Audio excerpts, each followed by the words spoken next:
এখানে আসলে একসঙ্গে চারটে মন্দির দর্শন করা যাবে। এক, শীতলনাথজির মন্দির, 2 নম্বর হচ্ছে মহাবীর স্বামীর মন্দির, 3 নম্বর দাদাবাড়ি ও কুশলনাথজির মন্দির এবং 4 নম্বর চন্দ্রপ্রভুজির মন্দির। এই চারটে মন্দির একসঙ্গে দর্শন করা যাবে এখানে। চলুন বিস্তারিত সব দেখাবো আজকে। এখানকার ঠিকানা বা ধরুন কীভাবে আসবেন, কখন আসবেন, সমস্ত কিছু জানতে পারবেন এই ভিডিও থেকে। Guys, welcome to my channel Shrima Dada ট্রাভেলসের পক্ষ থেকে। আজকে আমি এসেছি উত্তর কলকাতার একটা প্রসিদ্ধ জায়গা,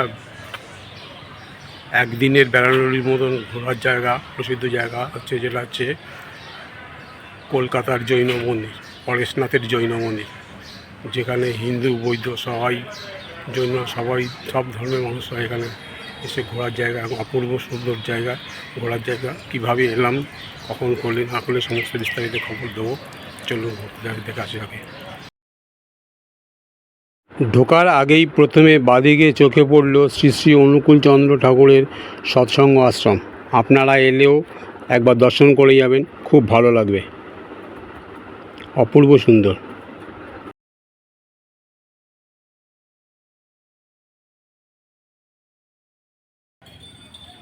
বদ্রীনাথ টেম্পল রোড ধরে চলে এলাম শীতলনাথজির মন্দির। প্রথমেই পড়ে শীতলনাথজির মন্দির, কী অপূর্ব জায়গা। পরেশনাথের মন্দিরের নাম হলেও মূলত এটি শীতলনাথজির মন্দির। ইনি হলেন জৈনদের দশম তীর্থঙ্কর। 1867 সালে জৈন জহুরি, যার নাম হচ্ছে রায় বদ্রীনাথ দাস বাহাদুর মহাশয়, তিনি এই মন্দিরটা তৈরি করেছেন এবং সেই সময় মন্দিরটা উদ্বোধন করেছেন কল্যাণ সুরেশ্বরী মহারাজ। কি অপূর্ব! এখানকার অপূর্ব ল্যান্ডস্কেপ দেখতে দেখতে আপনি মুগ্ধ হয়ে যাবেন, মনে হবেন রাজস্থান বা গুজরাটের কোনো মন্দির বা কমপ্লেক্সে এসে পৌঁছে।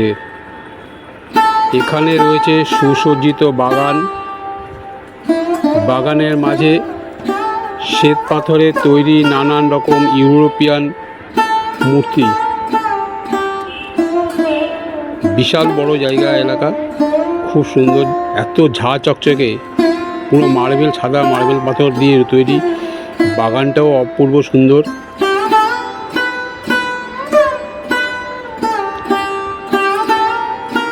দেখুন,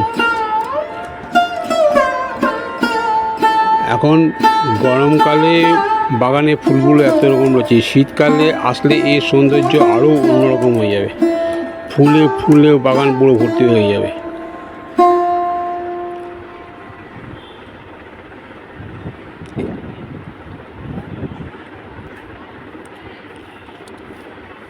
পুরো সাদা শ্বেত পাথর দিয়ে তৈরি করা, কত সুন্দর। যে মানুষ ত্যাগ, অহিংসা, আত্মসংযম, আসক্তি, আকাঙ্ক্ষা, লোভ ইত্যাদি আন্তরিক আবেগগুলি জয় করে পবিত্র আত্মজ্ঞান লাভ করেছেন, তারাই হলেন জিন। এবং জিন থেকেই কথাটা এসেছে জৈন। জৈন ধর্মের প্রবর্তকদের বলা হয় তীর্থঙ্কর। ঋষভ হলেন প্রথম তীর্থঙ্কর, শীতলনাথজির দশম তীর্থঙ্কর। এরকম মোট 24 জন তীর্থঙ্কর আছেন এবং মহাবীর হলেন শেষ তীর্থঙ্কর।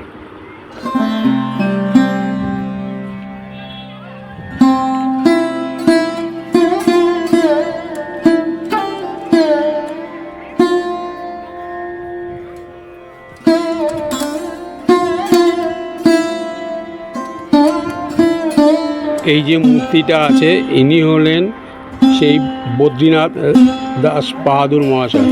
ইনি এই মন্দিরটা তৈরি করেছেন। কত সুন্দর কাঁচ, আয়না এবং সুন্দর সুন্দর পাথর দিয়ে এত সুন্দর মন্দির তৈরি করেছে, ভাবাই যায় না। যেমনি মন্দিরের প্রত্যেকটা পিলারের গায়ে তার যে চিত্র, মানে ভাষায় প্রকাশ করতে পারছি না, এত সুন্দর লাগছে। দেখুন, আপনারা শুধু দেখুন, এটা মার্বেল পাথরের মধ্যে এরকম চিত্র অঙ্কন করা যায়।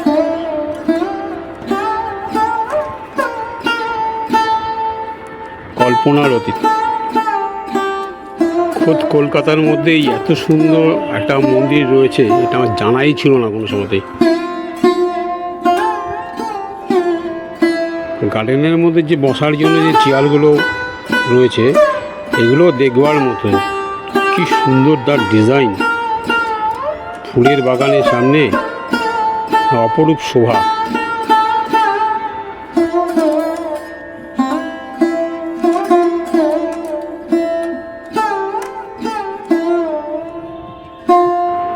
কথা দিলাম কিছুক্ষণের জন্য আপনি কলকাতা থেকে হারিয়ে রাজস্থান বা গুজরাটে পৌঁছে যাবেন, তাই সঙ্গে পরিবার নিয়ে আসবেন।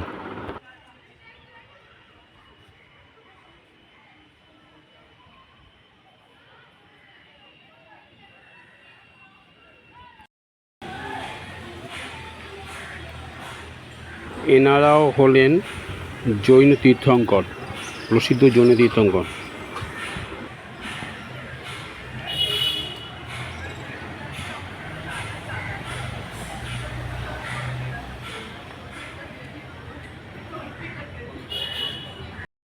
এইখানে একটা বড় জলাশয় রয়েছে এবং এই জলাশয়ের মধ্যে নানান রকম রঙিন বড় বড় মাছ, কচ্ছপ এবং হাঁস সবসময় মনে আনন্দে ঘুরে বেড়ায়।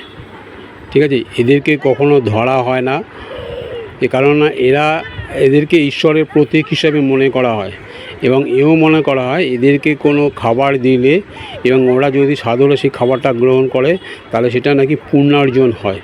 তাই জন্য বাইরে, গেটের বাইরে এই মাছেদের খাবারের জন্য খাবার বিক্রি হয়। অনেকে আসে, দর্শনার্থীরা এসে এখানে দাঁড়িয়ে খাবার দেয়, দিয়ে পুণ্য অর্জন করে। পুকুরের মধ্যে এবং বাগানের বিভিন্ন জায়গায় ছোট বড় বিভিন্ন সাইজের এই সাদা শ্বেত পাথরের তৈরি বিভিন্ন রকম ফোয়ারা দেখতে আপনার মন মুগ্ধ হবেই হবে। জাতি বর্ণ নির্বিশেষে প্রতিদিন প্রায় হাজার হাজার মানুষ এখানে ঘুরতে আসেন। এরপর এই মন্দির থেকে বাইরে বেরিয়ে এসে চলে এলাম মহাবীর স্বামী মন্দিরে।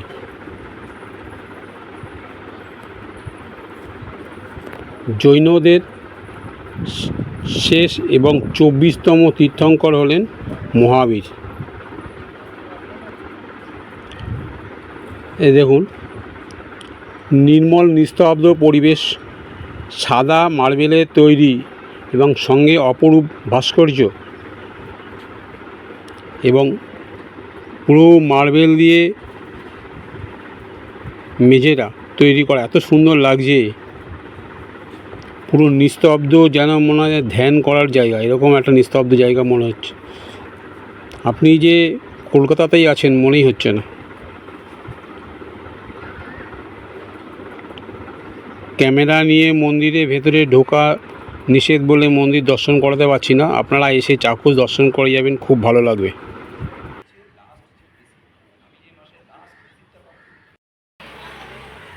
মহাবীর স্বামীর মন্দিরের পাশেই রয়েছে দাদাওয়াড়ি ও কুশলজিনাথ মন্দির। এখন আমি এই মন্দিরে প্রবেশ করব।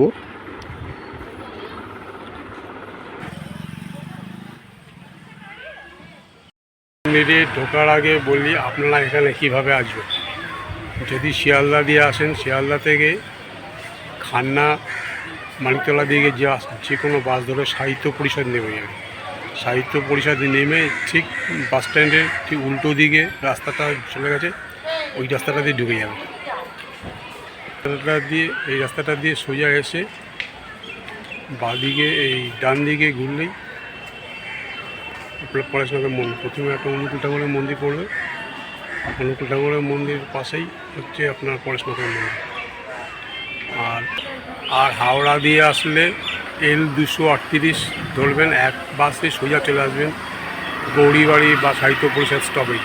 ওখান থেকে নেমে ঠিক একইভাবে। আর মেট্রোতে যদি আসতে চান শোভাবাজার 57টি মেট্রো স্টেশনে নেমে 1 নম্বর গেট দিয়ে বেরিয়ে ওখান থেকে অটো ধরবেন। অটো 12 টাকা নেবে সাহিত্য পরিষদ। যেই দিনই আসেন না কেন বিকেলবেলার দিকে আসবেন, তাহলে কী হবে, সন্ধ্যের পরে এখানে যে লাইট জ্বালিয়ে দিলে এর একটা অপরূপ শোভা আপনি দেখতে পাবেন, যেটা দিনের বেলাতে দেখা যাবে না। রোদের আলোতে এমনিতে ঝিকমিকি পড়বে, কিন্তু রাত্রের দিকে আসলে, বিকেলবেলার দিকে আসলে আপনি বিকেলের আলো দেখতে পাবেন, বা রাত্রের আলোতে, লাইটের আলোতে যে কাঁচ এবং মার্বেল পাথরের যে প্রতিফলন, একটা অন্যরূপ আপনাকে দেখাবে। বিধাননগর দিয়েও আসা যায়। বিধাননগর থেকে অটো ধরে গৌরীবেড়িয়া লেন ধরলেই চলে আসতে পারবেন। 10 মিনিট সময় নেবে ম্যাক্সিমাম। এই মন্দিরটি সকাল 6:30 থেকে 11:30 এবং বিকেল 3:30 থেকে 6:30 পর্যন্ত খোলা থাকে। সাদা ও কালো মার্বেলের রাস্তা দিয়ে একটু এগিয়ে যেতেই ধপধপে সাদা মার্বেলের একটা মন্দির এবং সামনে সাদা মার্বেলের একটা ফোয়ারা দেখা গেল। মন্দিরের মুখ পূর্ব দিকে, তাই পাশ দিয়ে একটু এগোতেই সুন্দর বাগান এবং জলাশয় চোখে পড়ল।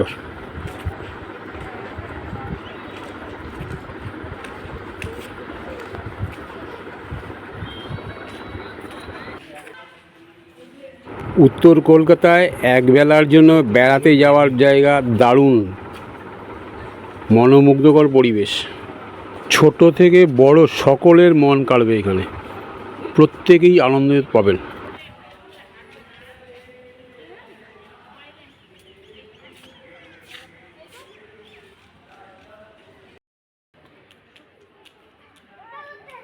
একটা বড় পায়রা রয়েছে মার্বেলের তৈরি, প্রণামী বাক্সটাকে চেন দিয়ে ধরে রেখেছে। মন্দিরের ভেতরটা কি সুন্দর।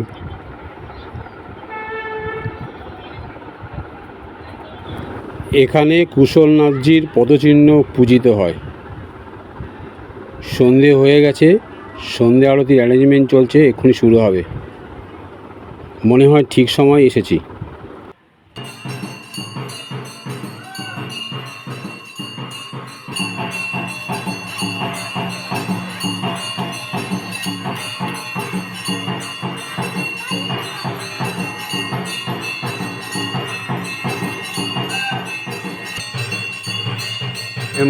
বাগানের মধ্যে কত বড় বড় পেতলের ফুলের টব, হেভি মোটা, বেশ ভারী। আর ওই যে দূরে যে চূড়াটা দেখা যাচ্ছে, ওটা হচ্ছে মহাবীর স্বামী মন্দিরের চূড়াটা,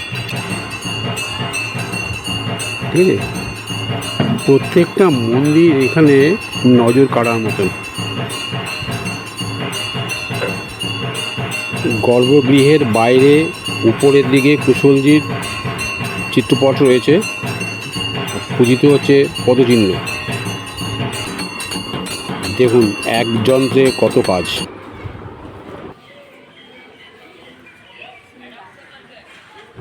প্রতিটি মন্দিরের চারিদিকে বড় বড় বিল্ডিং বা ভবন রয়েছে। এইগুলো অ্যাকচুয়ালি অতিথিশালা। উৎসবের সময় বিভিন্ন দেশ বিদেশ থেকে আগত জৈনরা এখানে এসে থাকেন। বছরের সবচেয়ে বড় জৈন উৎসব হলো পর্যুষণ। এটি ভাদ্র মাসে অর্থাৎ রাস পূর্ণিমার দিন অনুষ্ঠিত হয়। মহাসমারোহে অহিংসার বাণীর সহযোগে এই মহামিছিল বের হয়। 8 থেকে 10 দিন চলতে থাকে এই উৎসব। এবার এখান থেকে বেরিয়ে শীতলনাথজির মন্দিরের গেটের বাঁদিকেই রয়েছে চন্দ্রপ্রভুজির মন্দির, কিন্তু 6:30 বন্ধ হয়ে যায়, তাই দর্শন হলো না। আবার আসার আকাঙ্ক্ষা রয়ে গেল।